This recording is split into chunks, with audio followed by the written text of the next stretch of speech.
প্রিয় শিক্ষার্থীবৃন্দ, আসসালামু আলাইকুম। তোমাদের মাঝে আজকে আলোচনা করবো হেক্সাডেসিমাল থেকে বাইনারি সংখ্যায় রূপান্তরের নিয়মটা। দেখো, তোমরা সবসময় মনে রাখবে হেক্সাডেসিমাল থেকে বাইনারি সংখ্যায় রূপান্তর করার জন্য জাস্ট 4টা বিট লাগবে, অর্থাৎ 4টা সংখ্যা নেবে।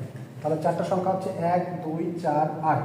তো যদি তোমাদের প্রশ্নে আসে F73 এই সংখ্যাটাকে বাইনারিতে রূপান্তর করবে হেক্সাডেসিমাল থেকে, তাহলে এই এফ এর জন্য তোমরা কত লিখবে? দেখো, এই 4টা সংখ্যার ভিতরে যে সংখ্যাগুলো যোগ করলে আমরা যোগফল 15 পাবো, সেই সংখ্যাগুলোর ঘরে আমরা 1 বসাবো, আর বাকিগুলোর ঘরে আমরা 0 বসাবো।